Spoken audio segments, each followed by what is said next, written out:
Tai tikrai džiaugiuosi galėdamas draugė su jumis gilintis į Morkaus Evangeliją ir šitam video pateiksime tokį trumpą Morkaus Evangelijos įvadą, kad vėliau ją skaitant būtų galima trupučiuką geriau orientuotis, kas pačioje Evangelijoje vyksta ir šiek tiek suprasti galbūt net paties evangelisto Morkaus mintį, ko jisai siekia ir koks yra jo Evangelijos tikslas.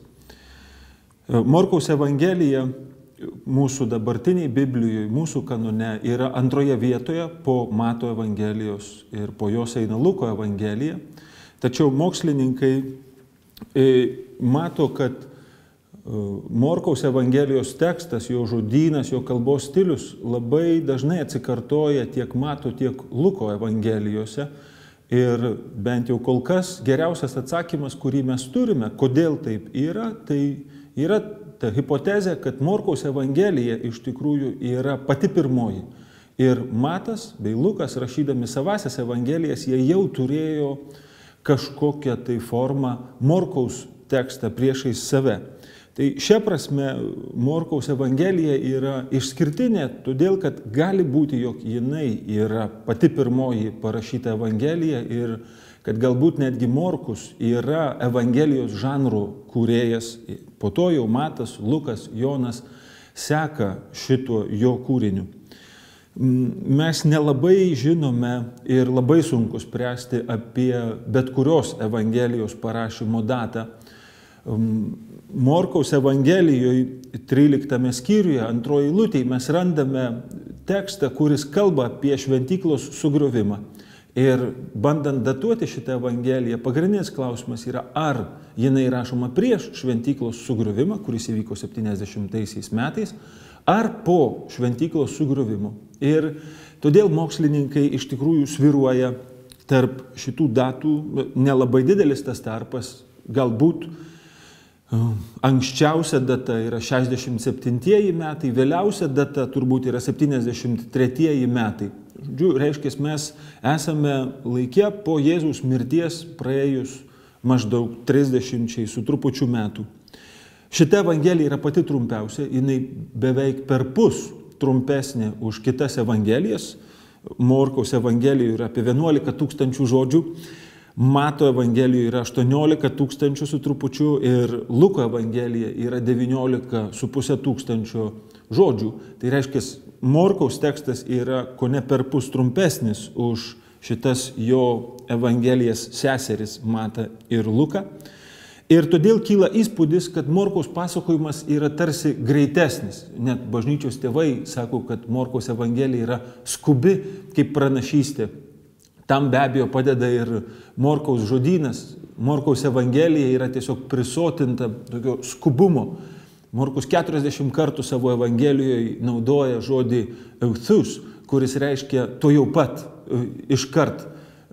Beveik 40 kartų, visose Evangelijose mes tą žodį randam tik tai 45 kartus. Dar 4 kartus jį naudoja Lukas ir dar 1 kartą jį naudoja Matas. Pas Morkų jis naudojas 40 kartų, jis tiesiog sako ir tuoj pat, ir tuoj pat, ir tuoj pat. Gali būti, kad tai yra Morkaus kalbėjimo būdas, bet kita vertus, bažnyčios tradicijoje Morkus yra siejamas su apaštalu Petru. Ir sakoma, kad jis gal net buvo jo raštininkas ir savo Evangeliją užrašė iš Petro liudijimo. Visai gražu yra įsivaizduoti Morkų kaip raštininką ir tuo pat metu Petrą su visų jo umumu žirgliuojantį po kambarį, diktuojantį ir entuziastingai ir nuolat tarsi patį save pertraukiant, sakant, ir va tada, ir tuoj pat įvyko tas ir anas. Kita vertus, greta šito Morkaus pasakojimo greitumo, mes matome, kai pradedam lyginti atidžiau šitas Evangelijas tarpusavyje, mes matome, kad pakankamai netikėtai, kaip tik Morkaus pasakojimai yra tarsi pilnesni ir netgi ilgesni negu tie patys atsikartojantys pasakojimai Mato ir Luko Evangelijose. Tos Evangelijos, ko gero, yra didesnės vien dėl to, kad Matas ir Lukas pasakoja daugiau įvykių, pasakoja daugiau dalykų, bet jeigu žiūrim tiesiog lygindami tuos pačius pasakojimus pas Morkų ir pas kitus evangelistus, mes matom, kad Morkus yra tarsi išsameu atpasakojantis ir daugiau detalių nurodantis evangelistas.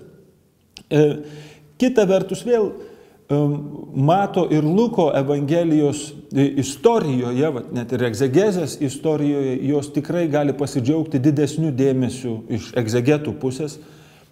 Matas laikomas žydams parašytą Evangeliją, Lukas laikomas pagonims rašytų Evangelijos tekstu. Ir šia prasme Morkus yra tarsi toks trečias brolis Jonas, kuris toks trupučiuką paliktas kaip mažesnis, mažiau svarbus tarp tų dviejų didelių brolių mūsų Naujajam testamente įspraustas. Ir dabar, pastaruoju laiku, pastaraisiais metais, egzegetai vis labiau atsigręžia į Morkaus tekstą, įžvelgdami jame tokį labai svarbų turbūt bruožą Evangelijoms. Todėl, kad jeigu Matas ir Lukas, Evangelijos, jas galima skaityti labiau kaip atskirus pasakojimus, tai vis tik tai Morkus yra Evangelija, kuri prašosi būti perskaityta visai iš eilės. Todėl, kad Morkus teologuoja pasakojimu. Jisai jungia atskiras Evangelijos dalis, tarsi atskirus pasakojimus, sukabindamas juos ant vieno minties siūlo. Ir taip tarsi išdėstydamas mintį per keletą atskirų Evangelijos dalių. Todėl, jeigu mes Morkų suskaidome į trumpus gabaliukus, pavyzdžiui, kaip mes įskaitom liturgijoje, darosi labai sunku iš tikrųjų atsekti tą ilgesnę Morkaus mintį, tą žinią, kurią jisai nori perduoti. Vienas iš Morkaus Evangelijos bruožų yra tam tikros veikėjų grupės. Mes Morkaus Evangelijoje atpažįstam, sakykime taip, stabilias grupės. Bent jau 3 iš jų yra labai ryškios. Pirmoji grupė tai yra rašto aiškintojai ir fariziejai. Įdomu yra tai, kad jie, jeigu pasirodo Morkaus Evangelijoje kaip grupė, jie visą laiką yra negatyvūs Jėzaus atžvilgiu. Ir šia prasme skaitytojas yra tam tikra prasme saugus. Jisai pamatęs rašto aiškintojus ir fariziejus kaip grupę, jisai gali iš karto žinoti, kad tai bus negatyvi grupė ir jie priešinsis Jėzui ir tenai galima laukti ginčo. Antroji grupė yra minia.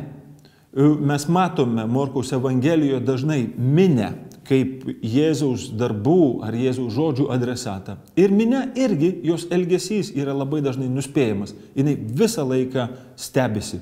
Jėzus ką nors padaro ir minia yra apstulbusi. Jėzus ką nors pasako ir minia yra nustebinta. Šia prasme šitos abidvi grupės jos yra saugios. Skaitytojas pamatęs jas, jisai žino, kaip jos elgsis ir jos tarsi nestebina skaitytojo. Trečia grupė sutinkama Evangelijoje yra mokiniai. Ir šita grupė yra labai įdomi. Jinai yra tokia, sakykime, turbūt netikėtumo vieta. Todėl, kad mokiniai seka Jėzų nuo pat Evangelijos pradžios. Ir mes tikimės iš jų, kad tai pagaliau greta rašto aiškintojų ir fariziejų, greta minių bus pagaliau pozityvi grupė, nes jie eina su Jėzumi, jie mokosi, tikimės, kad jie skelbs Evangeliją. Ir štai čia yra labai ryškus netikėtumas, todėl kad mokiniai nesupranta, jie nesuvokia, jie klausia kvailų klausimų, jie siekia ne tų dalykų, kurių nori Jėzus, kad jie siektų. Ir šia prasme mes nebežinome, kokia grupė yra mokiniai. Mes tikėjomės, kad jie bus pozityvi grupė, bet galiausiai jie eina vienoj gretoj su rašto aiškintojais ir fariziejais, kurie atvirai ginčijasi su Jėzum. Jie eina vienoj gretoj su miniomis, kurios irgi atrodo stebėsi, jas liečia Jėzaus žodis, Jėzaus darbai, bet vis tik tai nieko nedaro. Ir mokiniai, kurie irgi nieko nesuvokia ir nieko nesupranta Morkaus Evangelijoje. Aišku, kad mūsų klausimas yra, kodėl Morkus taip rodo šitas 3 pakankamai svarbės grupės savo Evangelijoje. Ir ko gero mes galime drauge su labai rimtais egzegetais sakyti, kad Morkaus Evangelija, ko gero, yra atsako Jėzui Evangelija. Klausimas jos pagrindinis yra, kaip tu, skaitytojau, atsiliepsi į Jėzaus įvykį. Fariziejai ir rašto aiškintojai atsiliepė ginčydamiesi su Jėzumi, jam priešindamiesi. Minia, atrodo, yra nustebinta Jėzaus įvykio ir netgi Jėzui žengiant į Jeruzalę šaukia Osana, bet kita vertus tuoj pat ta pati minia šaukia Pilotui nukryžiuok. Ir kita vertus vėl mokiniai atrodo yra labai Jėzui artima grupė, Jėzus juos moko, Jėzus jiems aiškina atskirai palyginimus, bet jie nieko nesupranta. Ir čia gali būti Morkaus klausimas, galbūt tu, skaitytojau, elgsies ne taip kaip fariziejai rašto aiškintojai, elgsies ne taip kaip minios ir netgi elgsies ne taip kaip šitie mokiniai. Galbūt tu atsiliepsi į Jėzaus įvykį dar kitaip. Morkus gana aiškiai rodo, kad šitų trijų grupių atliepas į Jėzaus įvykį nėra pakankamas, jis nėra patenkinantis ir gali būti, kad Morkus provokuoja skaitytoją į Jėzaus įvykį atsiliepti kitaip. Tad jeigu Morkaus Evangelijos tikslas yra išprovokuoti skaitytojo atliepą į Jėzaus įvykį, tada, ko gero, Morkaus pasakojimo pradžia ir pabaiga įgauna ypatingą svarbą. Nes aišku, kad Jėzus, taip, jisai vaikščiojo Palestinoje, jisai buvo drauge su savo mokiniais, su fariziejais, rašto aiškintojais miniomis. Dabar mes, skaitytojai, girdime jo istoriją ir vėlgi, ar tai panaikina mūsų galimybę atsakyti į Jėzaus įvykį? Morkui atrodo, kad ne. Jisai būtent ir kreipiasi į skaitytoją ir ko gero, kad jisai turi tam tikrą strategiją, į kurią mes, skaitytojai, jeigu gerai ją suvokiame, galime atsiliepti, galime leisti Evangelijai pažadinti mūsų atsaką į Jėzaus įvykį. Morkaus Evangelijos pradžia yra labai ūmi. Jisai tiesiog įmeta skaitytoją į įvykių sūkurį ir Evangelijos pradžioje jisai užklumpa skaitytoją labai tokiu tirštu sakiniu. Jisai sako, pradžia Evangelijos Jėzaus Kristaus sūnaus Dievo. Tai yra tiesiog kompendiumas, rinkinys daugybės, tokių, sakykime, teologinių minčių, kurios telpa iš tikrųjų į šitos 7 graikiškoje Evangelijoje žodžius. Trumpas sakinys, bet iš tikrųjų skaitytojas tiesiog po jo iškart yra įmetamas į įvykių srautą ir Morkus čia elgėsi visiškai kitaip negu Matas ir Lukas, kurie paruošia skaitytoją, pavyzdžiui, vaikystės pasakojimais. Jie leidžia skaitytojui tarsi iš tolo artintis prie Jėzaus įvykio ir netgi trupučiuką duoda laisvės skaitytojui pačiam nuspręsti, kas toks Jėzus yra. Morkaus pasakojime Jonas Krikštytojas iškart po šitos pirmosios eilutės, jisai iš karto paskelbė, kas toks Jėzus yra. Vėl labai rimtas klausimas apie šitą pirmąją Evangelijos eilutę yra, ką jinai reiškia. Todėl, kad jeigu tai, jinai tikrai sako, kad tai yra Morkaus Evangelijos pradžia, tada mes klausim labai paprastai, kam Morkaus Evangelijos pradžioje sakyti, kad tai Morkaus Evangelijos pradžia? Akivaizdu, mes pradedame skaityti ir mes suvokiame, kad mes skaitome Evangelijos pradžią. Bet gali būti, kad šitas sakinys ir ypač tas žodis pradžia, jisai reiškia kur kas daugiau negu vien tik tai pradžia. Klausimas yra, ar šitas sakinys kartais nereiškia visos Evangelijos pavadinimo. Ta prasme, ar kartais visa šita Evangelija, visas šitas tekstas nėra Evangelijos pradžia. Ir jeigu yra taip, tai tada reiškia, kad Morkus skaitytojui jau pačiu pirmojų sakinių pasako, kad šita Evangelija, šitas tekstas, kurį mes skaitom, nėra viskas. Tai yra tik pradžia ir turi būti šitos Evangelijos tęsinys. Kad Evangelija yra tekstas plus. Tekstą mes turime, bet tai yra viso labo pradžia. Ir tada mums šito klausimo šviesoje kyla labai aiškus klausimas, koks bus kitas veiksmas, kokia yra dalis Evangelijos, kuri eina po šito pasakojimo.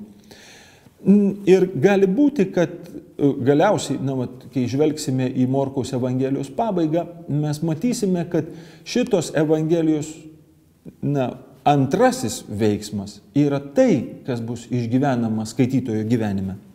Todėl, kad kai mes prisiartiname prie Morkaus Evangelijos pabaigos problemos, čia mes susidurėme su labai senu klausimu. Ką reiškia Morkaus Evangelijos pabaiga? Todėl, kad dabar, pavyzdžiui, lietuviškose vertimuose tai, ką mes turime, tai yra Morkaus Evangelijos pabaigos variantas. Todėl, kad mes turbūt tokiuose autoritetingiausiuose manuskriptuose, autoritetingiausiuose rašytiniuose šaltiniuose randame Morkaus Evangelijos pabaigą, kuri yra ne tik tai, kad netikėta, bet net ir literatūriškai jinai atrodo labai keistai. Ir Morkaus Evangelija mūsų geriausiuose šaltiniuose, geriausiuose tekstų liudytojuose baigėsi 16 skyriaus 8 eilute, kuris sakė: ir išėjusios moterys bėgo nuo kapo, apėmė mat jas drebulys ir siaubas, ir niekam nieko nesakė, baiminosi mat. Ir viskas. Evangelija šitoj vietoj baigėsi ir skaitytojas yra paliekamas tokių klausimų ir pakeltais antakiais. Ką tai reiškia? Ypač tas Evangelijos pabaiga su šituo žodeliu mat, kur angliškai jo net neįmanoma išversti, pavyzdžiui, ne? They were afraid for, mes net nelabai suprastume, būdami anglakalbiai. Lietuviškai galbūt mums tas tekstas dar šiek tiek sklandžiau gali būti išverstas. Toks vaizdas, kad evangelistas nutilo viduryje sakiniu. Siūlomi labai įvairūs sprendimai šito klausimo. Mes tą matome net ir vėlesniuose manuskriptuose, todėl kad buvo bandyta iš karto papildyti Morkaus Evangelijos pabaigą. Yra viena ar dvi taip vadinamos trumposios pabaigos, viena ilgoji pabaiga, kurią mes dažnai ir turime. Pavyzdžiui, lietuviškose vertimuose mes turime tą vadinamąją ilgąją Morkaus Evangelijos pabaigą. Komentaruose kartais yra įtraukiamos ir kelios trumpesniosios pabaigos, trumpesnieji šitie pridurti pabaigos variantai. Bet net ir lietuviškai šitą tekstą skaitant darosi akivaizdu, kad tai tikrai nėra to paties Morkaus tekstas, kuris parašė Evangeliją. Žodynas, stilius, kalbos būdas, mintys išsakytos aiškiai gana skiriasi nuo Morkaus pasakojimo ir kalbėjimo būdo. Be abejo, šitos pabaigos jos yra mums labai reikšmingos, mes tikrai laikome jas įkvėptų Dievo žodžiu. Tačiau pagrindinis klausimas vis tiek yra, kodėl Morkus, tasai Morkus, kuris parašė Evangeliją, būtų norėjęs užbaigti savo Evangeliją 16 skyriaus 8 eilutėje ir užbaigti ją taip, nutraukdamas savo pasakojimą per vidurį sakinio. Gali būti, kad Morkus turi svarbų motyvą taip darydamas. Ypač, jeigu mes prisimename, ką kalbėjome apie Evangelijos pradžią, kad tai yra tekstas, tai yra Evangelijos pradžia, o pati Evangelija, jinai turi daugiau dalių negu vien tik tai tekstą ir galbūt turi būti išpildyta skaitytojo gyvenime. Labai svarbu čia, skaitant šitą Evangelijos pabaigą, yra prieš paskutinė šitos Evangelijos eilutė, kur moterys atėjusios prie kapo ir ten pamačiusios tą jaunikaitį išgirsta iš jo labai svarbius žodžius. Jis sako, eikite, sakykite broliams. Niekur daugiau Evangelijoje nėra tokio liepimo, greičiau jo atvirkščiai. Jėzus sako, tylėkite, nesakykite, neskelbkite. Ir tai yra pirma vieta pačio Evangelijos pabaigoje, kur sakoma žmonėms susijusiems su Jėzu, eikite ir sakykite. Ir moteris taip nepadaro. Jos eina ir mes negirdime, kad jos kažką tai pasakytų. Be abejo, Morkus yra didis ironijos meistras. Jisai tikrai labai dažnai mėgsta ironizuoti, reiškiasi kažką tai nutylėti tarp eilučių ir tą jo nutylėtą mintį supranta tik tai tas, kuris yra saviškis, tas, kuris yra drauge su Morkumi, kuris pažįsta jo kalbėjimo būdą. Nes aišku, jeigu moteris būtų nuėjusios ir niekam nieko nesakiusios, mes neturėtumėm šitokios Evangelijos pabaigos. Mes nebūtumėm žinoję, kas ten įvyko. Aišku, kad moteris nuėjo ir pasakė. Bet Morkaus Evangelija baigėsi moterų tyla. Ir šia prasme, ko gero, tai yra tas didysis Morkaus provokacijos veiksmas, kai jisai skaitytojui rodo. Ne? Fariziejai ir rašto aiškintojai priešinasi Jėzui. Minios nustebusios, bet nieko nedaro. Mokiniai yra prie Jėzaus, bet nieko nesupranta. Moteris išgirdo, eikite ir sakykite, ir jos nieko irgi nesako, jos pabėga baimėje ir tyli. Ką tu, skaitytojau, darysi? Ar tu irgi po šito Jėzaus pasakymo per tą jaunikaitį eikite, sakykite, ar ir tu tylėsi? Dėl Morkaus kalbėjimo būdo, kaip mes jau minėjome, kad jisai mėgsta tokį ilgą minties vystymą, tarsi sukabindamas keletą pasakojimo dalių ant vieno prasminio siūlo, ant vieno minties siūlo, darosi labai svarbu atpažinti didelės Morkaus Evangelijos dalis, tarsi tokius blokus Morkaus Evangelijoje. Ir tikrai, kai mes skaitome šitą tekstą, mes galime matyti taip labai patogiai, tarsi keturias atkarpas Morkaus teksto, kurios vos netaip ir išsidėsto iš 16 skyrių, 4 dalys maždaug po 4 skyrius. Nėra taip tikslu, bet iš tikrųjų taip labai lengva atsiminti, kad tai yra 1, 2, 3, 4, tada 5, 6, 7, 8, tada 9, 10, 11, 12 ir taip toliau. Pirmoji dalis iš šitų galėtų būti pavadinta įvadu. Joje mes šituose pirmosiuose 4 skyriuose Morkaus Evangelijos randame tarsi pavyzdinius įvykius. Pavyzdinį stebuklą, pavyzdinį prieštaravimą arba ginčą, pavyzdinį Jėzaus mokymą ir taip toliau. Antrojoje daly, kuri turbūt prasideda nuo 4 skyriaus pabaigos arba nuo 5 skyriaus, mes galėtumėm pavadinti šitą dalį mokinystės dalimi. Jėzus ir Morkus šitoj vietoj, šitoj daly rodo, ką reiškia būti Jėzaus mokiniu. Kas yra Jėzaus mokinys? Čia tasai Morkaus Evangelijos 4 skyriaus 10-11 eilutė, šitas tekstas yra ypatingai svarbus, nes Jėzus sako mokiniams, kad taip, visi kiti nesupras, bet jums yra apreikšti Dievo karalystės slėpiniai. Todėl mes tikimės, o šitą dalį skaitydami, kad mokiniai supras. Mokiniai bus tie, kurie parodys mums tikrą santykio su Jėzumi, susitikimo su Jėzumi tikrovę. Taigi šitoj daly yra svarbu, kaip yra atsiliepiama, kaip yra mokomasi. Todėl, kad tas žodis mathetes arba lotyniškai discipulus, jisai galbūt netgi pirmiausia reiškia ne tiek sekėją Kristaus, kiek tą, kuris išmoksta iš Jėzaus, kaip tą, kuris mokosi. Trečioji dalis, kartais jinai yra vadinama kryžiaus šešėlio dalimi. Ta prasme, kad šitoj vietoj mes matome, taip galėtume sakyti, mokinystės kainą. Jeigu tu esi mokinys, antrojoje daly, ką matėm, tai trečiojoje daly mes matom, kiek tai kainuoja, kokios yra Kristaus mokinystės pasiekmes. Nes mokytis iš Jėzaus šitoj daly darosi aišku, kad tai reiškia būti su Jėzumi, mokytis iš Jėzaus iki pat kryžiaus.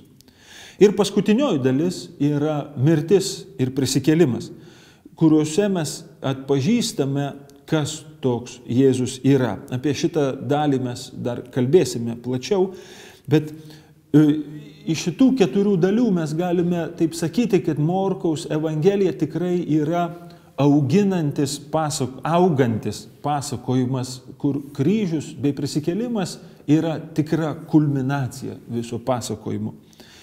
Be abejo, mirties ir prisikėlimo įvykyje, tas šimtininko atpažinimas arba išpažinimas po kryžiumi bei moterų siuntimas eiti ir sakyti, jie yra tikrai toksai viršūnės taškas. Galiausiai, be abejo, Morkus tikrai šito tekstu veda ir mus, skaitytojus, į tokį rimtą klausimą, į rimtą problemą. Tai koks bus mano atsakas Jėzui?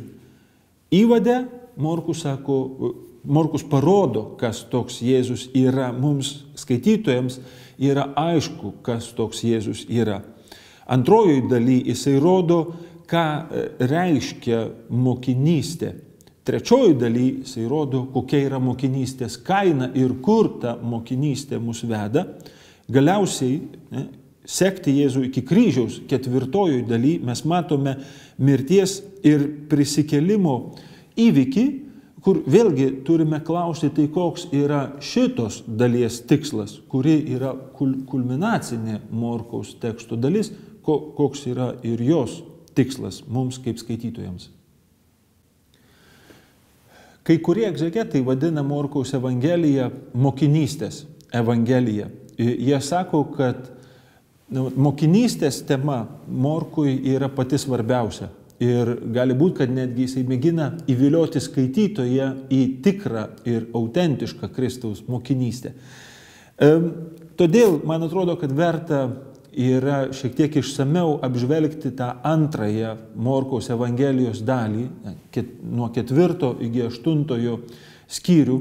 Bet prieš tai mes dar galim padaryti tokią trupučiuką, tarsi ekskursą į ironijos temą. Todėl, kad pastaruoju metu į ironiją Morkaus evangelijoje yra kreipiamas vis didesnis dėmesys. Ir mes turbūt iš literatūros dar pamokų prisimename, kas yra ironija. Jinai yra tam tikra prasme sarkazmo priešingybė, nes jeigu sarkazmas yra toks kalbėjimo būdas, kai žmogus sako kažką tai, bet jis turi visiškai priešingą mintį omeny, pavyzdžiui, kaip Dievas, sako, puiku, eikite ir nusidėkite. Mes puikiai suvokiam, tai yra sarkazmas, nes Dievas tikrai neturi to omeny, jisai kalba sarkastiškai. Ironija yra dar subtilesnis kalbėjimo būdas, nes tenai autorius kažko tai nepasako. Jisai kažką tai nutyli, turėdamas kažką tai omeny. Ir šią prasme perskaityti ironiją, suvokti, kad kažkas tai ironizuoja, yra labai subtilus skaitytojo veiksmas. Ir jisai automatiškai skaitytoją pastato vienoj gretoj su kalbėtoju, nes tai reiškia, kad skaitytojas suprato, jog kalbėtojas, arba Morkus, jisai turi kažką tai omeny ir jis apie tai net nekalba, jisai tiesiog duoda skaitytojui suprasti. Ir šitas skirtumas tarp tų, kurie yra išorėje, taip angliškai tariant, outsiderių, ir tų, kurie yra saviškiai, tų, kurie yra viduj, tų, kurie yra insideriai, šitas skirtumas šitoj daly antrojoj yra labai svarbus. Ir čia ironija tampa tam tikromis Morkaus vežėčiomis. Jisai teologuoja netgi per ironiją. Pirmiausia, be abejo, mes galime prisiminti 4 skyriaus 33-34 eilutes, kurios sako, kad Jėzus viską aiškina mokiniams. Jisai tarsi juos įvesdina į tai, kas tiems outsideriams, tiems, kurie yra išorėje, lieka nesuprantama. Ir taip mes tikimės, kad mokiniai bus tie, kurie supranta. Mes tarsi automatiškai perkeliame mokinius į saviškius, į insiderius, tuos, kurie yra draugė su Jėzumi. Tie, kurie išorėje, nesupras, bet mes ramus, viskas bus gerai, nes Jėzus paaiškins mokiniams. Skaitytojas irgi saugus, nes jisai irgi žinos, jisai girdės, kaip Jėzus aiškina mokiniams paslaptis. Bet mes labai greitai pamatom, kad tai, kad Jėzus mokiniams aiškina, dar anaiptol nereiškia, kad mokiniai supranta. Ir galiausiai tai ko gero, vėlgi yra toksai postumis skaitytojui atsistoti priešais klausimą, o tu, skaitytojau, ar mokaisi? Ar tave šitas Jėzaus aiškinimas keičia, ar tu vis tik tai esi kaip ir mokinys? Morkaus Evangelijoje Jėzus aiškina, bet tavęs tai nekeičia, tu lieki nesuprantantis. Mokiniai girdi daug dalykų Morkaus Evangelijoje, bet jie nesimoko. Ir šitoj daly, šituose 4 skyriuose mes galime atpažinti netgi tam tikrą struktūrą. Tikrai atidus skaitytojas pamatys, kad šita antroji Morkaus Evangelijos dalis yra tarsi persiūta 3 laivo įvykių. Mes vieną laivo įvykį randame 4 skyriuje, 2 6 skyriuje ir 3 laivo įvykį mes randame 8 Morkaus Evangelijos skyriumi. Kiekvienas iš šito laivo įvykių yra labai aiškiai pažymėtas tokiu klausimu, Jėzaus klausimu mokiniams, ar jūs suprantate? Pirmoji scena, Jėzus su mokiniais yra laive ir jisai jų klausia, sakydamas, ar jūs, net neklausia, bet netgi priekaištauja, turbūt sakydamas, kodėl jūs esate bailūs. Jisai čia nesako, kodėl jūs esate išsigandę, jis nenaudoja to žodžio phobos, kuris yra normalus graikiškas žodis išreikšti baimiai. Jisai naudoja žodį deilos, kuris reiškia, baimingas, žmogus, kuris yra pasiruošęs išsigąsti. Ir čia, ko gero, Jėzus nedraudžia savo mokiniams bijoti, bet jisai sako, kad mokinys neturėtų būti bailus. Antroji scena, kai Jėzus ateina vandeniu iki mokinių, mes vėl matome Morkaus komentarą, kai jisai sako, kad mokiniai nesuprato, kas yra Jėzus. Ir trečioji scena yra turbūt kulminacija šitų 3 scenų, yra turbūt aukščiausias taškas. Čia Morkus tikrai ironizuoja, išsijuosęs. Žinau, kad Jėzus čia prabyla apie fariziejų raugą ir ko gero čia įvyksta totalus, visiškas mokinių ir Jėzaus prasilenkimas. Nes Jėzus sako, saugokitės fariziejų raugo ir mokiniai sako, mes turbūt nepasiėmėm pakankamai duonos. Ir čia tikrai Jėzus kalba apie tiltus, mokiniai kalba apie miltus. Morkui šita ironija leidžia labai aiškiai parodyti, kad mokiniai yra tikrai tokia labai keista grupė. Jie yra pašaukti būti insideriais, jie yra pašaukti būti saviškiais, tais, kurie viską supranta, nes Jėzus jiems viską aiškina. Ir šitoj scenoje mes matome, kad jie jau praėjo pusę Evangelijos, mes esame 8 skyriuje ir mokiniai visiškai nieko nesuprato. Šiuo atžvilgiu 2 tekstai darosi ypatingai svarbus. Šitos mokinystės dalies pabaigoj, 8 skyriaus 17-18 eilutėj mes randam tarsi tokių esminių Jėzaus klausimų suvestinę mokiniams. Jisai sako, ar jūs nesuvokate ir nesuprantate, ar turite užkietintą širdį, akis turėdami nematote, ausis turėdami negirdite ir neatsimenate? Jėzus užberia mokinius klausimais, kurie ypatingai, ko gero, sušvinta, jeigu mes prisimename, ką mes skaitėme šitos mokinystės dalies pradžioje.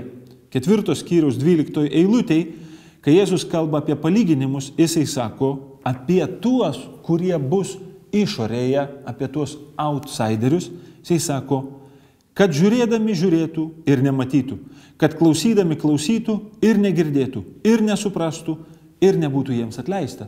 Mes matom lygiai tuos pačius sakinius, lygiai tuos pačius žodžius.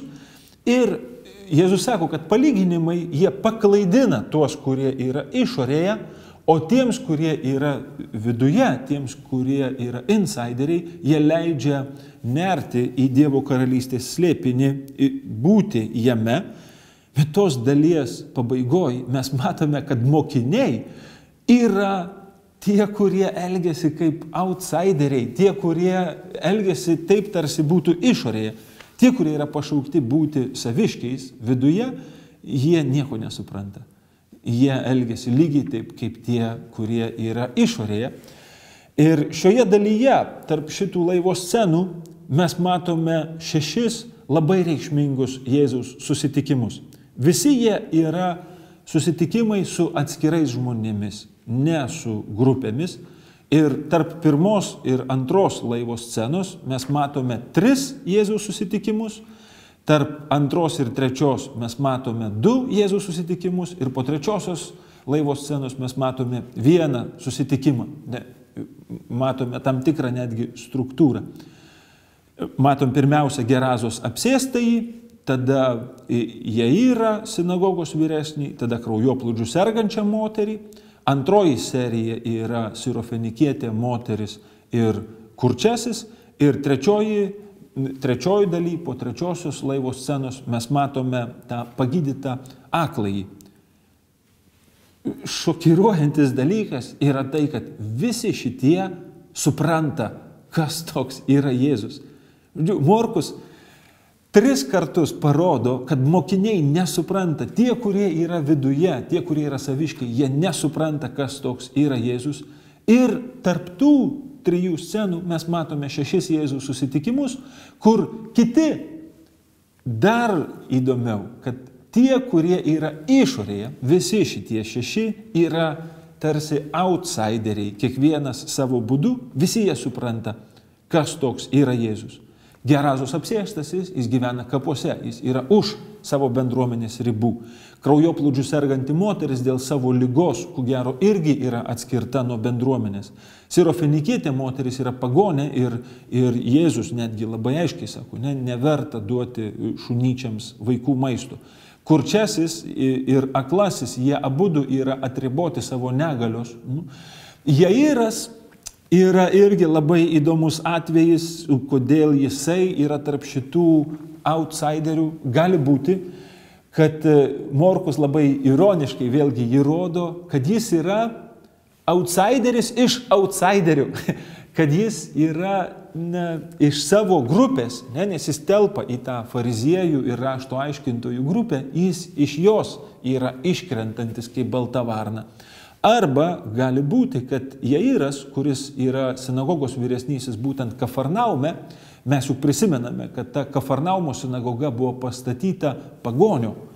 Gali būti, kad jo sinagoga buvo trupučiuką mažiau gerbiama ar netgi šiek tiek patyčių objektas, nes tai buvo pagonių statyta sinagoga. Nežinia, bet faktas, kad Jairas irgi yra šitų 6 rinkinyje, kurie visi yra prašalaičiai, jie nėra Jėzaus mokinių tarpe, bet visi jie supranta, kas toks yra Jėzus, jie atpažįsta, kas toks yra Jėzus. Tuo tarpu, kai mokiniai 3 kartus kertiniais įvykiais nesupranta ir neatpažįsta, kas toks Jėzus yra. Ir ko gero, iš šitos atpažintos struktūros mes galime matyti, turbūt Morkaus mintį, kad netiek svarbu, kokia yra tavo pradžia. Netiek svarbu, kas tu esi iki susitikimo su Jėzumi. Svarbu, ar susitikimas su Jėzumi tave keičia. Jeigu tu atpažinai, kas toks Jėzus yra, tas susitikimas tave keičia. Jeigu tu neatpažinai, tu lieki kaip mokinys, nesupratęs, o tai reiškia neišmokęs ir tai reiškia prašalaitis. Šio įvado pabaigai verta pakalbėti apie dar vieną labai ryškų Morkaus Evangelijos bruožą, kuris, taip, egzegetų yra nukaltas toksai pavadinimas, yra vadinamas Mesijo paslaptimi. Tam, kuris skaito Morkaus Evangeliją, iš karto į akis krenta vienas jos bruožas, tai kad Jėzus neleidžia apie jį kalbėti, kad Jėzus nenori, kad apie jį kas nors žinotų. Mes turime bent 8 labai aiškius tekstus Morkaus Evangelijoje, kur matom tokia tiesiog tiesiai šviesiai išsakytą mintį, kad Jėzus arba draudžia, kad apie jį kalbėtų, arba nenori, kad būtų žinoma, kad jis yra Jėzus ar kad jis yra Kristus. Bet greta to mes taip pat turime ir kitą giją, tai Kristaus apreiškimo giją. Pats žodis Kristus Morkaus Evangelijoje yra pasikartojantis 7 kartus ir ko gero, kad Morkus, kuris yra tikrai atsargus rašytojas, jisai ne veltui savo Evangelijoje žodį Kristus panaudoja būtent 7 kartus, tokį ypatingą skaičių. Ne 11, ne 15, ne 16,5, bet 7 kartus. Ir šią prasme mes turime tokius 3 kertinius apreiškimo įvykius Morkaus Evangelijoje, kurie vėlgi tarsi taip, įrėmina visą Morkaus Evangeliją. Pirmasis įvykis yra pačioj Morkaus Evangelijos pradžioj, yra krikšte. Antrasis iš šitų įvykių yra Morkaus Evangelijos vidury, 9 skyriui, tai atsimainimas. Ir tada trečiasis įvykis yra nukryžiavimo įvykis pačioj Morkaus Evangelijos pabaigoj. Krikšte, 1 skyriaus 11 eilutėj, mes matome 3 įvykius. Plyšta dangus ir Dievo balsas apreiškia mano sūnus. Plyšta dangus, Dievo balsas ir apreikštas sūnus. 9 skyriaus 7 eilutėj atsimainimo įvykyje mes vėl matome Dievo balsas, kuris sako, šitas yra mano sūnus. Todėl skaitytojui bent jau iš šitų 2 įvykių yra labai aišku, jam tikrai akivaizdžiai yra apreikšta, kas toks yra Jėzus. Jis yra Dievo sūnus ir Kristus. Nukryžiavime mes matome vėl 3 šitos įvykius, 3 elementus. Plyšta šventyklos uždanga ir yra balsas, kad šitas yra Dievo sūnus. Stulbina tik tai, kad čia yra nebe Dievo balsas.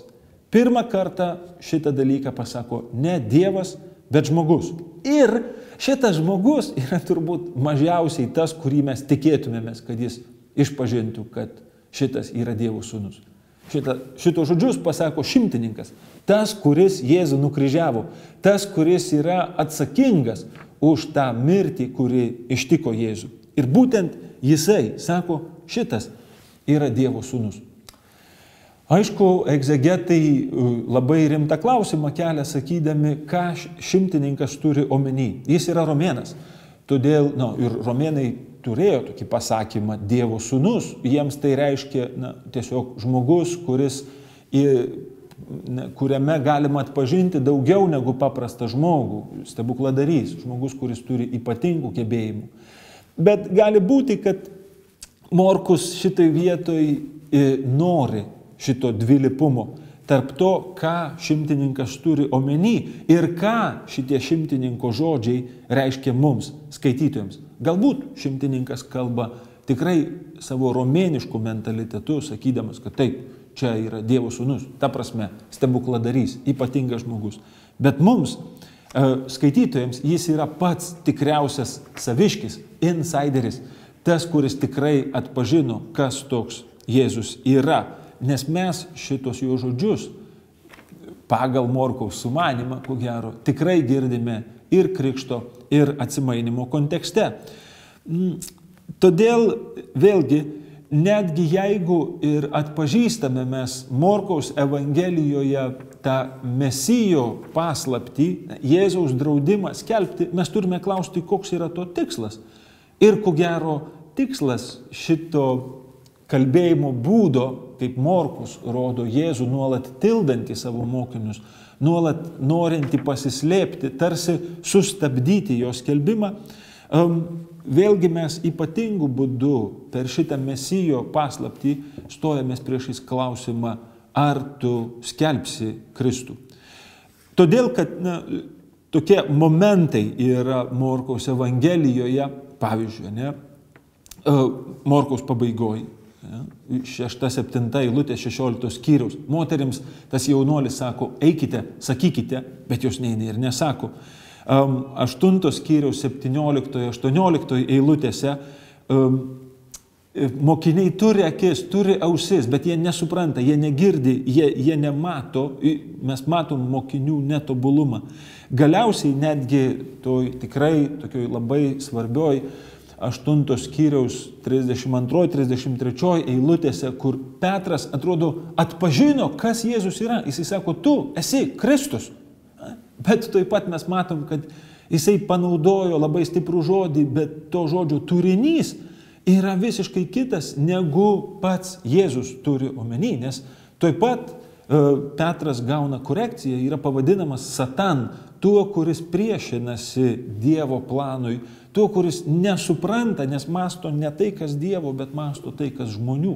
Jisai sako Kristus, bet atrodo, kad turinys šito Kristaus yra anaiptol ne tas, kurį Jėzus nori išmokyti savo mokinius. Ir čia mes galiausiai, vėl prieiname iki tokio, turbūt, Morkaus būdo pasakyti, kad kodėl reikia stabdyti mūsų skelbimą, kodėl reikia laukti iki kryžiaus. Todėl, kad mūsų mokinystė yra labai greita, neteisingai nuspręsti, padaryti per daug skubotas išvadas. Ir todėl kryžius, Kristaus kančia ir prisikėlimas yra ultimatyvus, jis yra galutinis raktas į Mesijo paslaptį. Todėl, kad būtent čia subyra labai daug klaidingų Jėzaus asmens, Jėzaus įvykių interpretacijų. Ar jis bus triumfuojantis karalius? Ne. Ar jis bus tas, kuris nugalės romėnus ir padarys Izraelį nepriklausomą? Vėl ne. Ar jis yra stebukladarys? Galbūt taip, bet dar ne. Daugiau. Ir šitoj vietoj kryžius iš tikrųjų sutrupina labai daug neteisingų Jėzaus interpretacijų. Ir, ko gero, Morkaus mintis yra, kol nesi pažinęs viso Jėzaus įvykio, tol tylėk. Tačiau Morkaus 6 skyriaus nuo 6 iki 13 eilutės mes matome visai kitokį įvykį. Tiek, kad koks nors atidus skaitytojas galėtų sakyti, tu Akelaiti tikrai sakai ne visą tiesą. Todėl, kad tenai Jėzus dar tolygi kryžiaus, dar 10 skyrių Morkaus teksto iki kryžiaus įvykio, o Jėzus jau išsiunčia mokinius skelbti karalystės. Dar daugiau, 5 skyriaus 19 eilutėje mes matome tą pagydytąjį Gerazos pamišėlį, kurį Jėzus irgi siunčia sakyti ir skelbti Dievo darbų, kuriuos jisai padarė jo gyvenime. Ir čia mes atsistojame tokioj turbūt labai sveikoj įtampoj Morkaus Evangelijoje. Taip, Jėzaus gyvenimas, viso Jėzaus gyvenimo pažinimas iki pat kryžiaus yra labai svarbus. Bet tuo pačiu metu galima eiti ir skelbti karalystę. Labai svarbi korekcija. Šia prasme mes galim turbūt net sakyti, kad Morkaus Evangelija sako, neįmanoma pilnai pasiruošti, kad galėtum eiti į misiją. Nėra tokio pasiruošimo, kur tu galėtum išklausyti programą, perskaityti labai daug protingų knygų, išmokti visus punktus, kaip aš skelbsiu karalystę. Taip, Jėzaus visas gyvenimas yra labai svarbus, bet net pats Jėzus nelaukė, kol mokiniai bus pilnai pasiruošę ir siuntė juos skelbti.